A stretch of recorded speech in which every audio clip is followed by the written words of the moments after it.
Hi Taurus, mid-April 2026, mid-month na tayo ng Abril. Kuha tayo ng ilang guidance, advice, messages po para sa inyo. Ano nga asahan nyo ngayong mid-month? Taurus, kamusta kayo? Anong kailangan nyong marinig? Anong guidance, advice po ang marapat nating maiparating sa mga taong ito? Any guidance, message, Taurus energy? Mid-April 2026. Ano pong parating sa mga taong ito? Ano ang kanilang aasahan ngayong mid-month? Guidance po. Para sa mga Taurus. Guidance, advice, message. The Nine of Swords. Add lang po tayo ng ilang messages.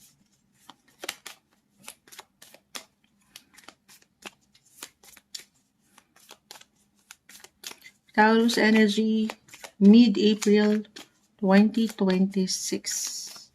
Any guidance? Uy! Biglang napauwi agad si Moonshot. The Lovers. The Four of Wands. Tinapos na tayo. Especially, ngayon pa lang, astrologically, maaaring madalas nababanggit ko na to sa April readings natin, itong mga nakalipas. Kung nakikinig na kayo kay Moonchild, ang inyong mga planet ruler. Sino? Si Venus, right now, ay nasa inyong mga sign. Venus is the planet of love, beauty, attraction. Nasa na si The Lovers? Apakadami palang bumagsak, guys. Pero hindi natin pipigilan. The Lovers. Pakita natin ang mabilis sa live. Ayaw kasi ni TikTok ng walang damit. Ay, naka-live po tayo. Live na live. Walang damit si The Lovers. Kaya madalas nare-restrict tayo. Okay, ito na lang. Okay, so sandali ha. Isa-isahin natin. Pagtabi natin si Four of Wands. Of course, The Lovers for couples in a relationship or single ka pa man. Love is in the air right now, guys. Especially si Venus, again, nasa inyong mga sign pa rin. Taurus. Nagbo-bloom, namumulaklak ang mga bulaklak. Kita niyo. Kayo na yan. Hindi niyo pa man yan ma-realize sa inyong mga sarili. Pero I feel na meron kayo isi-celebrate. Patuloy na isi-celebrate sa inyong mga usaping puso. Si Moonchild kasi pusod lang. Charot. Pusod lang. Okay, wedding card, guys. Agad-agad na ba to? Wedding card. Four of Wands. Celebration. Kaya ako na-mention. Pero general message po tayo ha. Hindi kailangan mag-apply ang lahat para sa'yo, Taurus, na aking mababanggit. Kahit po pare-pareho kayo ng sign lahat, magkakaiba po ang bawat isa. Just only take what resonate. Okay? Hindi naman kailangan, especially kung nagsisimula pa lang kayo. Wedding na ba agad? Pero syempre, ito yung celebration. Celebrate life and love. Guys, love is in the air right now. Huwag kayong mag-worry. Alisin yung pag-overthink. The Nine of Swords. The Five of Swords. Okay, minsan may ilang tension sa relasyon, wala namang perfect. Minsan na pag-iisip siguro, lalo kung mahal mo. Bakit ba tayo nai-stress? Bakit may ilang emotional stress or blockages, relapses kayong nararamdaman sa isang tao, especially relationship? Kasi nga mahal mo. Okay. Nagiging emotional. Maring ang ilan sa inyo ngayon pala ang Taurus ay higit na nagiging emotional, sensitive, ayan, or conservative sa mga emosyon. Hi, Miss Lynn. Tugunan po kita, Miss Lynn, ha? Laban ko lang ang mga Taurus. Ayan, magandang umaga, magandang gabi po. Tayo po ay live na live. Okay. Taurus. So, ayun na. Nauna na tayo ng love. Tinapos na tayo. Yun naman yung pinakamaganda. Matatanggap nyo yung tamang hustisya, the justice card ay narito na alam nyong deserve nyo sa isang relasyon. Huwag pagdududahan lang ang kakayanan. Pero for some of you po, okay, ayan, sabi ko nga, tayo ay general message, guys. For some of you na nasa healing process, kumbaga may pinagdaanan itong mga nakalipas na hindi kagaanan sa pag-ibig, kung saan sinubok ang inyong mga PC. Ito yun, yung tension, yung worry, yung fear, at kailangan mo nang mag-let go. Alam ko, diretso. This is for some na hindi nagiging madali o naging madali ang buhay pag-ibig. Okay?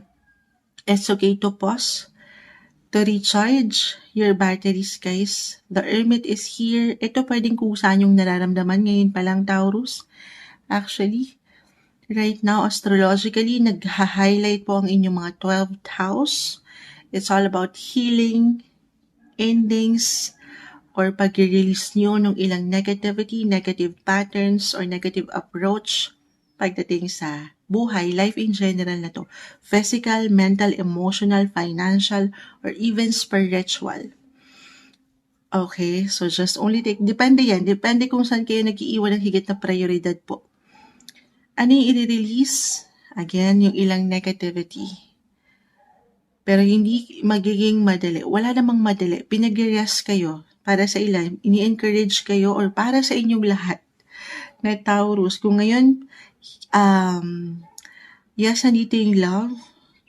Andito yung celebration. But I see more on private, low-key lang ito. Along dito sa ilang barahan nyo. I feel for some, ano ba to? Secret affair ba to? It could be a secret lover or merong someone na tahimik lang na nagmamahal sa inyo, nakamasid pero hindi pa mapaangat ang totoong nararamdaman. Possible po yun for some of you kasi again si 12th house na mention ko na. May ilang nakahide, may ilang secret. So reversal tayo. Pwede itong ikaw mismo, Taurus, merong someone na nandyan na. Meron nang tanim dyan sa iyong puso. Meron na. Pero hindi ka pa rin handa. Kumbaga, para ipamalita or para paagatin ng boses ang nararamdaman ng expression sa taong ito na okay lang naman. Actually, ngayon, again, 12th house, it's all about healing, recovery. At iba-iba tayo sa proseso niyan. Okay, kalmahan muna, magpahinga kung kinakailangan. It's okay to pause. Kung feeling nyo hinihila rin kayo, ito pwede ko nararamdaman po ninyo ng kusa. Hinihila kayo ng pahinga or ng pag-iisa. Gusto nyo munang mapagnilay with the Hermit, the Queen of Cups. Pahintulutan nyo yun. Huwag nyo bigyan ng control. More on self-care po or self-love talaga to. The Queen of Cups, the Hermit, the Page of Wands. It's okay to pause. Pero, do not stop. Okay? I see opportunity sa love. Andito po. Sabi ko nga, love is in the air, guys. I-allow nyo pa rin to. Go with the flow. Okay lang magnilay-nilay kung minsan, pero wag nyong hayaan na ma-stuck kayo dyan. Patuloy na may liwanag akong nakikita, hustisya na deserve ninyo sa love. Maaring nadidelay lang inyong mga knight in shining armor, the Knight of Cups, as in reverse. So reversal, again, it could be someone secret lover na nakamasid na rin or pareho naman kayo. Iisa lang ang damdamin. Pero hindi pa handa mapaangat ngayon na okay lang naman. Ganun yung energy. So, napakagandang pagkakataon din ito na magpagaling. Hindi po isang medical advisor si Moonchild. Along with your other cards, si Venus, again, nasa inyong mga sign. Best time to na magpaspa, magpaganda. Yes po. Deserve niyan. Pinagpapahinga kayo kasi once na pumasok na ang inyong mga season, Taurus, by end of, kailan ba yan? Kung di ako nagkakamali, April, tama ba? Tulungan niyo si Moonchild, naghahang na po.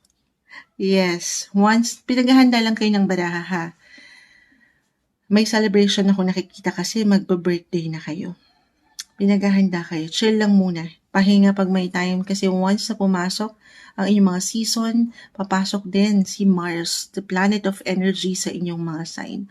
I see na makakaramdam kayo ng higit na pagka-busy, productive, maaring hanapin kayo, kailanganin kayo ng marami sa inyong paligid. So right now, hanggat kaya, hinga, pahinga. Magtulog din for some, the 9 of Swords, baka kinukulang sa tulog. Kakailanganin kayo in the next coming weeks po. Once pumasok ang inyong mga season, Okay. So ngayon, celebrate ng mas may pagkakalma, tiwala sa proseso, sa sarili, at meron pa akong nakikitang opportunity para sa inyo. Mga bagong simula, especially nag-highlight po ang inyong mga buhay, love life, relationship, at ang inyong mga sarili, yung mga personal yung hangarin, physical, mental, emotional, bigyan nyo naman ng something regalo ang inyong mga sarili, kahit sa inyong mga paraan, kahit sa simpleng pagtutulog, oras, more me time, alone time, do some reflection, dasal lang din tayo. Okay, samahan ng patuloy na dasal ang inyong buhay paglalakbay. Ito yung guidance na umaangat para sa inyo. Mid-April, mid-month of April 2026, Taurus.